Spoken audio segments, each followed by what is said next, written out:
দর্শক, আমি বাঁশবাড়ি যে দিঘির মেলাটি প্রতি বছর হয়ে থাকে সেই দিঘির মেলায় ঘুরছি এবং দিঘির ঠিক পশ্চিম প্রান্তে অবস্থান করছি। আমি এখানে দেখছিলাম যে কিছু মানুষ রান্নাবাড়া করে খাওয়া দাওয়া করছিল। আমি একটু কথা বলতে চাই তাদের সাথে। আপনার নাম কি? রিপন বিশ্বাস। আচ্ছা, আপনি কোথা থেকে এসেছেন? এই বাঁশবাড়ির থেকে, পাশে বাড়ি। আচ্ছা, কেন রান্নাবাড়া করলেন? দেখলাম সবাই মিলে খাওয়া দাওয়া করলেন, কেন? রান্না করছে এই জন্য যে এই মেয়ে বা ছেলে মানে সন্তান হচ্ছিল না, তাই একটা মানত করে ধোয়াইছিল যে ওই বাইসে উঠে থাকলে দেখা যায় মোরগ কিনে এখানে ভাত রান্না করে সবাইকে বিলুপাট করে দেবো। তাই সেই কাজেই মানে সুফল হয়েছে বা উপরে মালিক আমাদের দেখি তাকাইছে বা এক বলতে দুটো সন্তান হয়েছে, তাই সেই মানত আজকে আর কি। আচ্ছা, কত আগে এই মানত করেছিলেন?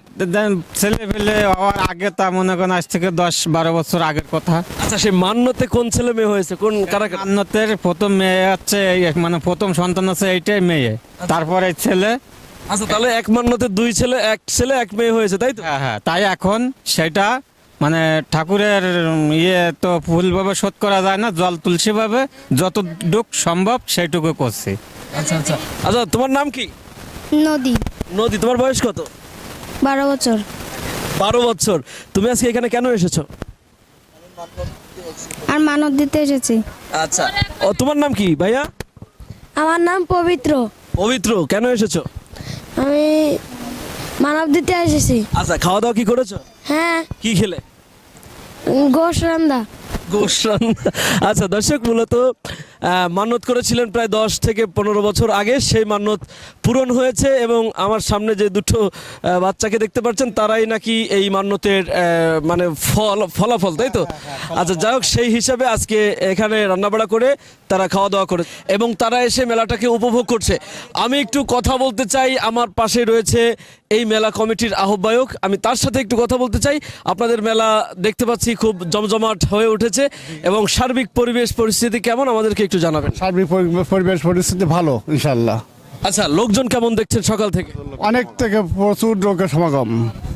আচ্ছা আচ্ছা, এই মেলাটা শুরু হয়েছে কবে এবং শেষ হবে কবে? এটা শুরু হয়েছে 10 তারিখ থেকে আর শেষ হবে 15 তারিখে। আচ্ছা, তো মেলায় বিশেষ কোনো আকর্ষণীয় জিনিস এসেছে কিনা সেটা একটু জানাবেন। বিশেষ কোনো আকর্ষণ জিনিস আছে, যেরকম মনোহারি, যেটা কসমেটিক আইটেম আছে, তারপরে নাগরদোলা আছে, নৌকায় আছে, স্পিডবোট আছে, অনেকগুলো। আচ্ছা, দিঘির মধ্যে মনে হয় স্পিড বোর্ডে ঘোরার সুযোগ আছে, তাই না? আচ্ছা দর্শক, এইরকম অনেক সুযোগ সুবিধা রেখে এই মেলাটি সাজানো হয়েছে। আমি একটু কথা বলতে চাই আপনার সাথে। আপনার নামটা এবং আপনি কোন দায়িত্বে আছেন? আমার বাড়ি বাঁশবাড়ি, আমি 4 নম্বর ওয়ার্ডের সভাপতি। আচ্ছা, বিএনপি সভাপতি। আপনি এই যে মেলা হচ্ছে, মেলার সার্বিক পরিবেশ কেমন দেখছেন এবং মেলা দীর্ঘদিন পরে আপনারা করতে পারলেন, ব্যাপারটাকে কিভাবে দেখছেন? ব্যাপারটা আজ 6 বছর বিগত মেলা হয় না, আমরা মোটামুটি সবাই মিলিয়ে দিলে মেলাটা মিলিয়েছি।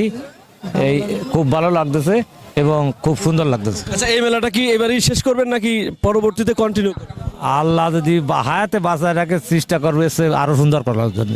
আচ্ছা দর্শক, শুনছিলেন মূলত এই যে বাঁশবাড়ি দিঘির মেলা, এটি একটি ঐতিহ্যবাহী মেলা। এই মেলায় দূর দূরান্ত থেকে হাজার হাজার মানুষ আসে এবং তারা এই মেলাটাকে উপভোগ করে।